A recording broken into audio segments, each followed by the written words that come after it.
I'm excited to be able to share God's word with you this morning. I'm excited to be up here, and I'm glad you're here. If you notice behind me, the title of my message, has anybody ever heard that saying before? If you're scared, get in my pocket. Obviously, John has, because I talk to him about it every day. But I need to explain the title so you're going to understand what I'm saying. I am from Keener, North Carolina. Who knows where that's at? A few people. It's about 8 miles north of Clinton, North Carolina. That's where I grew up majority of my life.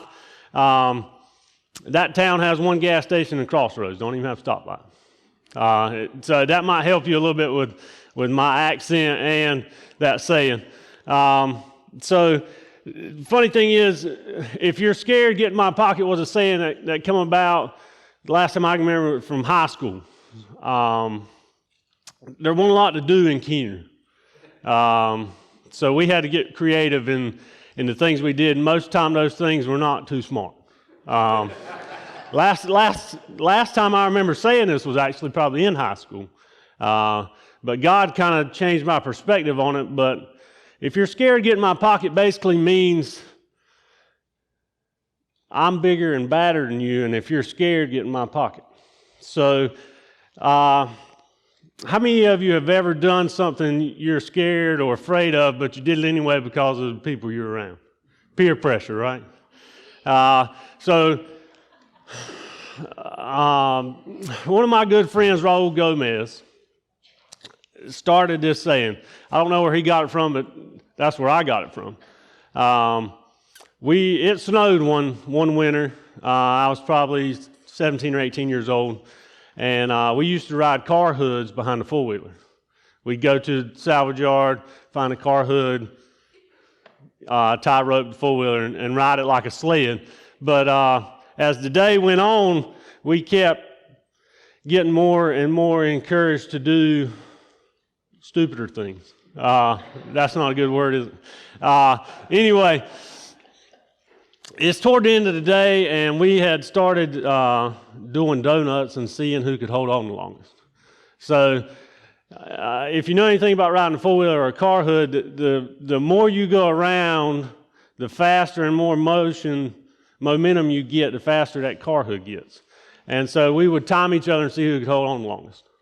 And I remember Raul getting off the car hood, and he was able to hold on the longest, one probably because he was the strongest out of the five of us.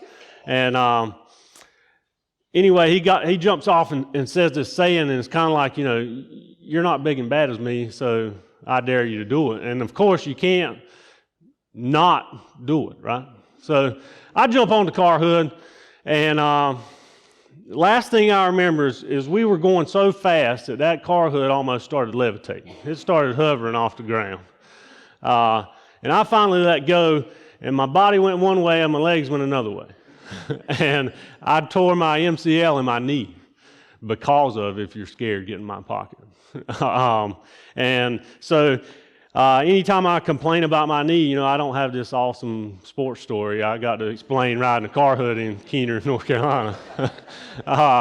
But God changed my perspective on this saying. And so when I say this throughout this message today, just think of God saying that and not me.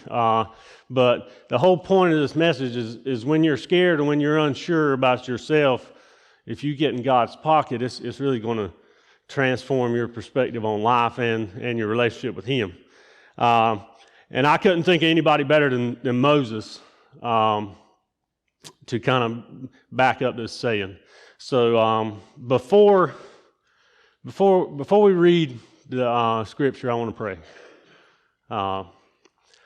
Dear Lord, I just want to thank you for this day. I want to thank you for every person in this room. I want to thank you for this time we get to spend together. I want to thank you for your word. I just pray that you say whatever needs to be said and just get me out of the way, and whoever needs to hear it will hear it. Thank you for this time. I love you. Amen.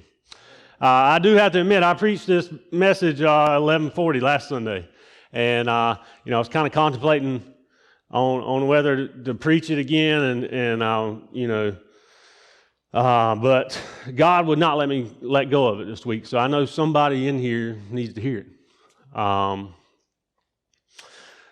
With that being said, if you have your Bibles, we're going to be in Exodus chapter 3. I'm going to read it through 1 through 7 and 10 through 14, and then I'm going to explain it to you, okay? Starting with verse 1. Meanwhile, Moses was shepherding the flock of his father-in-law Jethro, the priest of Midian. Little Bible study tip for you. Meanwhile, if you see a word like that, that's meanwhile means the same thing as at the same time. So you got a question to answer, very first verse, what was happening at the same time? Well, if you back up to Exodus 2:23, you'll know that Israel is crying out to God, and God acknowledges them or hears them. And at the same time, meanwhile, Moses was shepherding the flock of his father-in-law Jethro, who's a priest of Midian. He led the flock to the far side of the wilderness and came to Horeb, the mountain of God. If you notice, Horeb is going to be later known as Mount Sinai. If you know anything about Mount Sinai, that is the place where Moses goes up and gets the Ten Commandments. That's the place where he leads Israel, so it's a significant place. Another thing I want to point out to you in verse 2, or in verse 1, is it says Moses leads his father-in-law's flock of sheep to the other side of the wilderness. And when I see the word wilderness, I think of the mountains in North Carolina, like a lush green forest. Well, some translations even use the word desert. It was a dry, barren place, and he had to go across that to get to the mountain. So wilderness it was a wilderness, but not like one I imagined. It was more of a desert. So verse 2, the angel of the Lord appeared to him in a flame of fire within a bush. As Moses looked, he saw that the bush was on fire, but not consumed. Moses thought, I must go over and look at this remarkable sight. Why isn't the bush burning up? Another thing I want to point out to you, that if you notice, the bush isn't being consumed, but it's on fire, which is kind of hard to wrap your mind around. But that's just God showing that He's eternal. His flame never goes out. He never ends. And Moses is seeing this, and he's amazed. Verse 4, when the Lord saw that God had gone over to look, when the Lord saw that he had gone over to look, God called out to him from the bush, Moses, Moses. Here I am, he answered. Don't come any closer, he said. Remove the sandals from your feet. From the place where you are standing is holy ground. Then he continued, I am God of your father, the God of Abraham, the God of Isaac, the God of Jacob. Moses hid his face because he was afraid to look at God. Then God said, I have observed the misery of my people in Egypt, and I have heard them crying out because of their oppressors. I know about their sufferings. So God is acknowledging that his people are in Egypt and they're under bondage and slavery, and they're crying out to him, and he's expressing that to Moses. And in verse 10, he says, therefore go.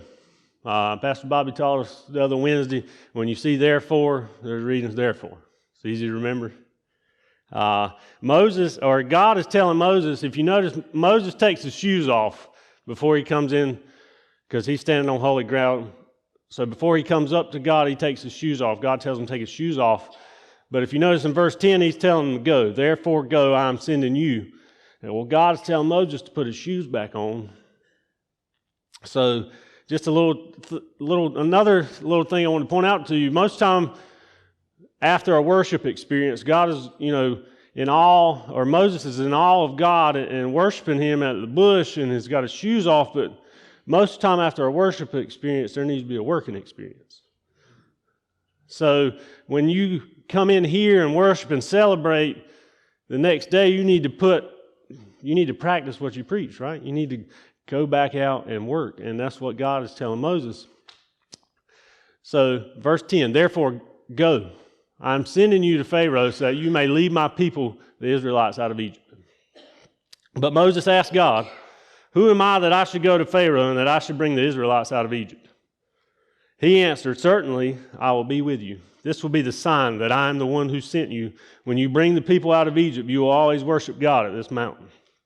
Then Moses asked God, if I go to the Israelites and say to them, the God of your fathers has sent me to you, and they ask me, what is his name?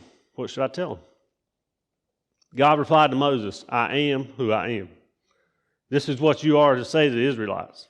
I am has sent me to you.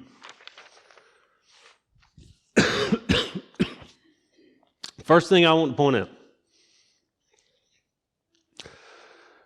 I am transforms our identity. And when you realize that, it's going to transform your life. When you start looking at, see Moses, if you back up to verse 12 or verse 13, verse 11. Moses asked God, but who am I? Who am I to go and do these things you're asking me to do? And it's something you can't get out of just reading that surface level. You have to realize what God was asking Moses to do. God was asking Moses, if you look up how far Egypt is from Jerusalem, it's about 211 miles, straight shot. And if you know anything about Exodus, they didn't go straight there. It took them a while to get there. But I looked it up, and that is like walking from here to Charlotte. And God is asking Moses to take anywhere from 600,000 to 2 to 3 million people, lead them from here to Charlotte. So you have to imagine if God asked you to do that, you'd be probably responding like Moses did, like, who am I to go and do this? This is an impossible task you've given me. But if you notice, Moses is looking at himself. He's thinking about all the things he's not and all his inadequacies and all these things that the world has pinned on him. Because if you remember in verse 1, it says, meanwhile Moses was shepherding the flock of his father-in-law Jethro.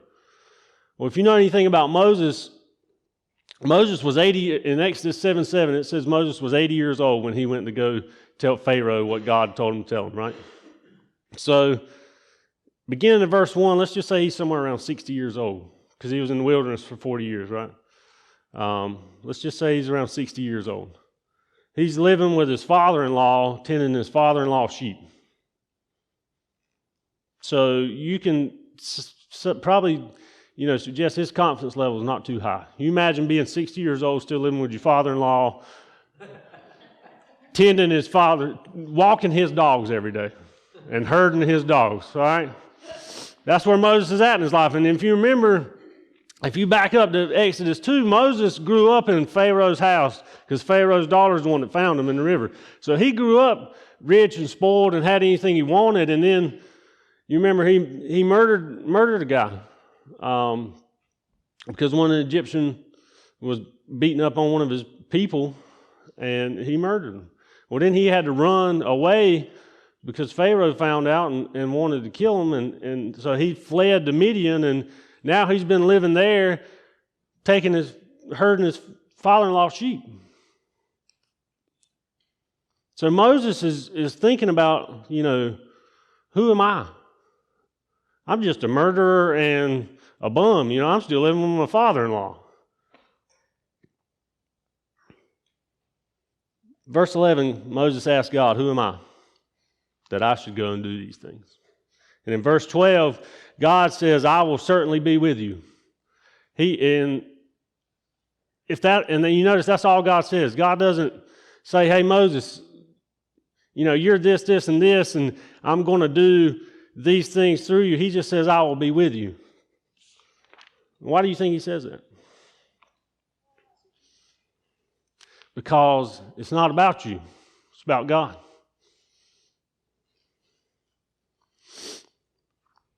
God is showing Moses that it's not about what you are or what you ain't. It's about me and what I'm going to do through you. Your confidence comes from a clear view of God, not from you, not your potential. So the more you hang on that, and the more you get in God's pocket, the more confidence you're going to have. Not because of you, but because of Him.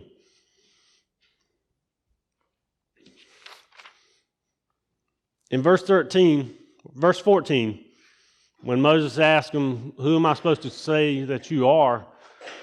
God says, "I am who I am. I will be what I will be." Pastor Bobby, when I was going over this with him, he said it's like if you were to go up to Moses and say, "I am," what do you think he's going to say back? That would be confusing, right? If Miss Jennifer asked me who sent me and I said, "I am," she's going to be like, "What are you talking about?" Well, He is another conjugation of "I am." I thought that was cool.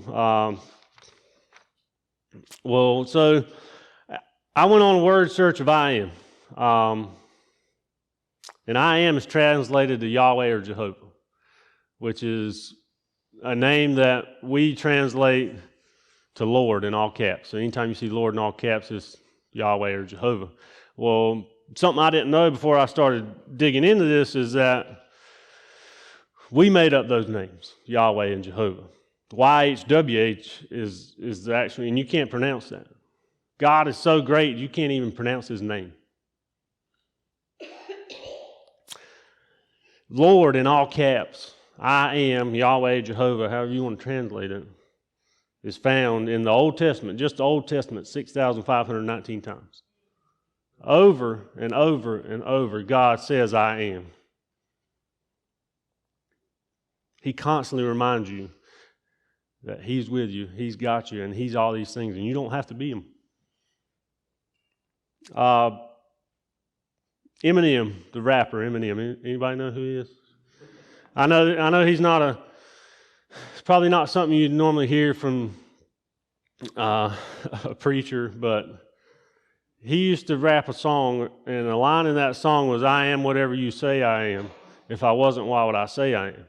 And I thought about that while I was, going over this in my head, and I was running, and changed that to, "I am whatever I say I am. If I wasn't, then why would I say I am?" And that's God. Why would He say that He is if He wasn't?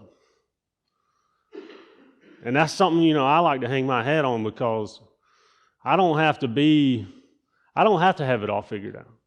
I don't have to have a super amount of confidence. I don't have to be a great speaker. But God is. Second thing I want to point out to you. Some of you think God's pocket ain't big enough for you to fit in. And I don't mean that you think you're too big and bad for God. I mean that you think you've messed up too much that you're not going to fit in His pocket. You think He don't want you in His pocket. And remember in Exodus 2:12, Moses murdered a guy. And God is calling him to lead 2 to 3 million people across the desert. You know why God does that? Because God likes people that are humble and that know that it's not their strength. It's not about them. If you look at almost every person that was significant in the Bible, they all were jacked up. They all were messed up. Look at Paul. Stephen, who was the first person that we know that was killed in the Bible for sticking up for his faith. Paul was the guy on the sideline watching it all. And look, he wrote over half the New Testament. Gideon was the smallest in his tribe, and God called him to do pretty much the same thing He called Moses to do something he thought he would never could do.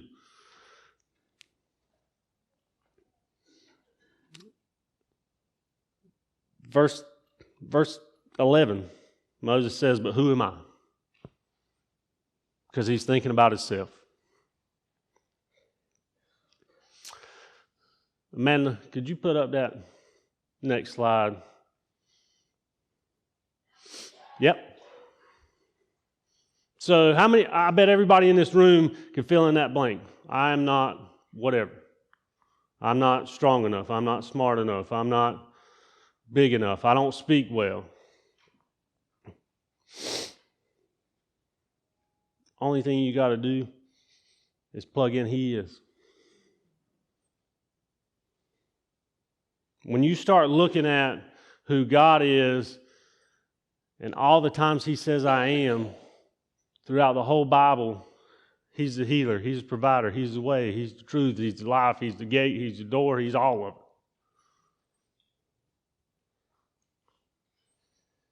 Exodus 4:10 and 11, Moses replied to the Lord, "Please, Lord, I've never been eloquent enough, either in the past or recently, since I've been speaking to your servant, because my mouth and my tongue are sluggish." Moses stuttered or stammered or had a small voice or whatever you want to call it, and he's still looking at himself and he's still questioning God. Why have you chosen me? God replies to Moses and says, "Who put a mouth on a man? I did." So stop worrying about what you can or can't do. His I amness always overcomes our notness. Last thing I want to point out to you. Some of you are in the wilderness right now. And that's a good place to be. I know it don't feel like it. Maybe you're going through a divorce, or maybe you're going through a sickness or something that you can't explain or that hasn't been answered, and you feel like God has just dropped you off in the wilderness. Moses was in the wilderness for 40 years. But there was a reason why. Because God's going to use him to take his people through that same wilderness. So Moses knew every pothole, every water hole, every hill, every valley in that wilderness. God was preparing him that whole time. And guess what? He's herding his father-in-law's sheep, which don't seem pretty glamorous, right? He don't even have his own sheep. But by doing that, he was training him to lead those people across that desert. So I know it might not feel good wherever you're at in life if you don't understand why you're there. But just know that God is preparing you for something that is going to be used for his purposes. I'm going to close with this. Isaiah 41:10. So do not fear, for I am with you. Do not be dismayed, for I am your God. I will strengthen you and help you. I will uphold you with my right hand. Say that to yourself every time you feel like God's dropped you off in the wilderness. God is with you. And God can be anything he wants to be. Remember, he's that burning bush that never gets burned up. He is eternal. He never ends. He's always going to be there for you. Only thing you have to do is replace I am with he is. If you're scared, get in his pocket. The closer you get to God, the closer he'll get to you. That's James 4:8. And, Miss Beth told me that when I was telling her about this, like I imagine myself, my eyes just peering right over the top of his pocket. And that's me just riding along with him. And if you think about yourself like that, you're going to stop worrying about all the things you're not. And you're going to get more confident. And Bobby, all this past month, has been talking about hearing God. And the closer you get to him, the easier it is to hear him. So maybe there's some of you that need to answer that question for yourself, or maybe there's some of you that feel like you're in the wilderness and you're not sure about why you're there. I'm going to pray, and in just a minute we're going to give you time to respond to whatever God's laid on your heart and whatever whatever you're going through, I'm going to be up here, John will be up here, and Pastor Bobby will be up here, and we'll pray with you. We'll pray for you. You can pray right where you're at. You can come up here and pray, whatever you want to do, but whatever God's asking you to do, you know. I'm going to pray.